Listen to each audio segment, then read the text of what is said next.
For that reason, guys, I have actually decided to sell the car as it is. Now, before we can get the Touareg into the workshop, I do need to get the battery replaced because the car just will not start without it. Now, in the last video, I said I needed a battery tester because I wasn't 100% sure whether the battery was at fault. Now, this is where today's sponsor, TOPDON, comes into play because they kindly sent me out a battery tester so I can test the battery and make sure it is faulty. Now, this battery tester can do a host of things. The first thing we're going to look at is the battery test, and as you can see here, it can do 4 types of different batteries: flooded, AGM, gel and EFB. If we go to regular flooded, it's got all these different options you can choose from as well. We go EN, and it can go from anywhere between 100 and 2000 CCA battery testing.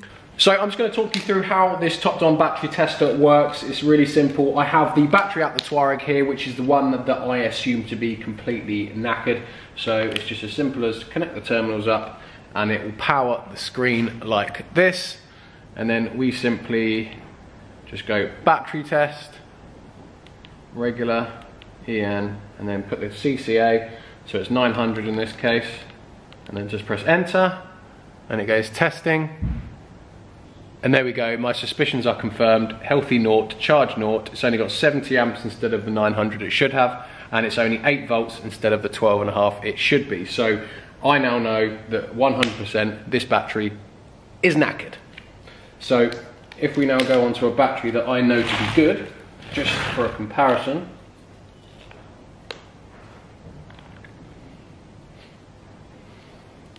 we'll do the same thing. But this time this battery is 800 instead of 900. And there we go, look, healthy, good battery, 720 out of 800, 81%, and charge at 95% at 12.57 volts. So we know this battery is good. So that was how easy it was to do a battery test. Now some of the other features of the TOPDON battery tester. It can also do a cranking test and a charging test. I'll show you the cranking test as well. Now I'm going to show you the Golf GTI for an example cranking test.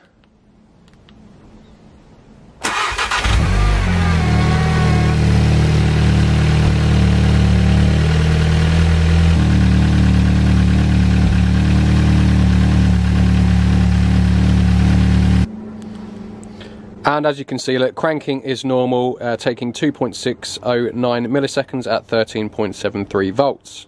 So all good there. And in addition to all that, the battery tester can also do a complete battery system charging test. It does 12 and 24 volts. You get 30 days returns and a 12-month warranty.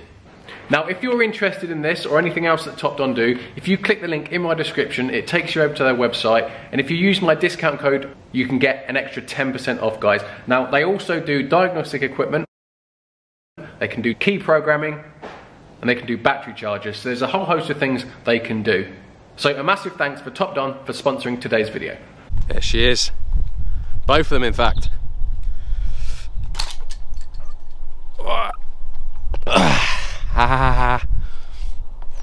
Right, I don't think I've got enough room to get this in. No, it might be alright. Right. Yeah, give me 2 minutes. I'm just going to squeeze this in, connect the terminals up, and yeah, I hope she fires straight up. Right. I've just yeah, put the battery on, finger tight on the terminals, should be okay. The classic, as soon as I connected the terminals up, the boot opened. That boot is a complete pest. So, hasn't been started for about 5, 6 weeks. So let's see what happens. Oh, seat's going up.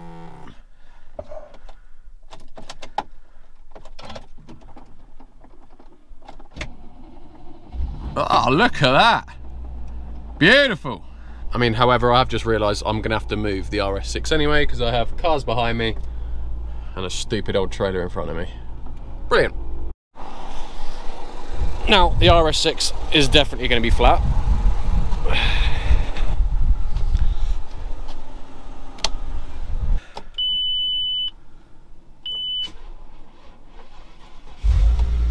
At least this car won't let me down. Right, now what is wrong with this stupid thing?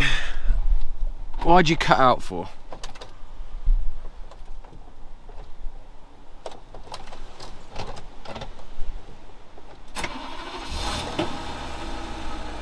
I don't know what's going on with the boot latch, because every time I crank this over, the boot latch undoes.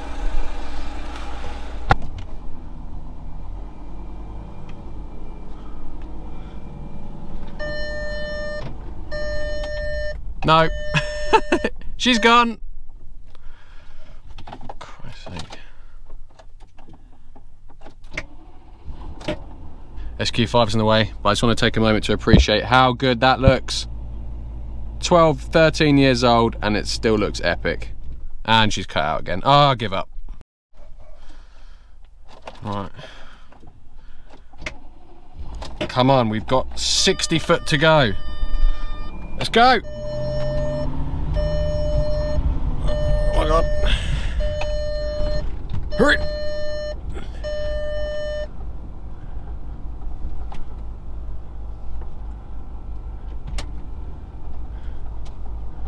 Right. We're in. Right, I have just now read all the codes. I've cleared everything and then reread the codes, obviously to get rid of all the battery faults. And we have only got two, no, or just one, I think. No, two faults. Steering angle sensor, which will clear once we've driven, and air quality sensor defective. Just looking down, that is the only faults we have left. Yeah, after tightening those terminals up, the car actually ran fine.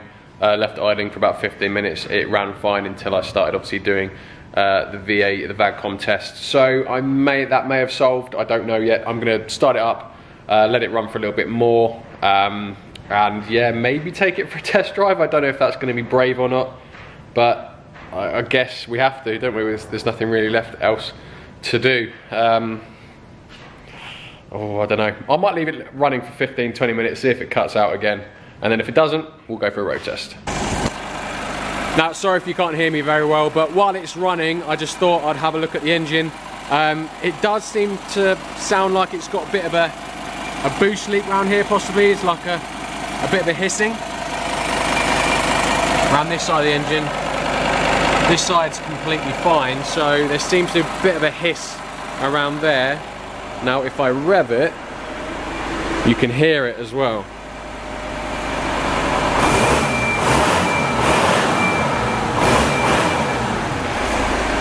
So you can hear that, it's a bit hissy. So I'm going to try and do this with the engine running, because it'll obviously be easier to hear the leak.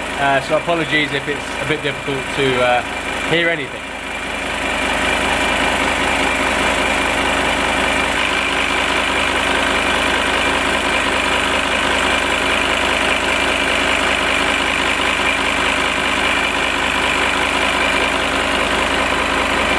Yeah, it turns out it's probably easier to turn the engine off and have a look, because it might, I don't think it's this boost pipe, but we'll just get it out of the way. That's interesting, that. Just found a vac line that's, oh, why have they done that? Oh, it's not that then, is it? No, this. So the vac lines that go to the intake flat motor, by the looks of it, someone's put bolts in the end of both of them, look, which is odd. I wonder why they've done that. I don't think that's my issue, I'm not going to lie, but I don't know why that's happened. Right, so I couldn't actually hear or really see anything with the engine running. It's just too busy and compact in this area. So I am going to just start stripping parts just to see if I can see a little bit more. I'm going to take with the intake, start with the intake flat motor. So I'm going to remove this boost pipe here, intake motor here, and hopefully I'll be able to see a little bit more down there and maybe see a hole.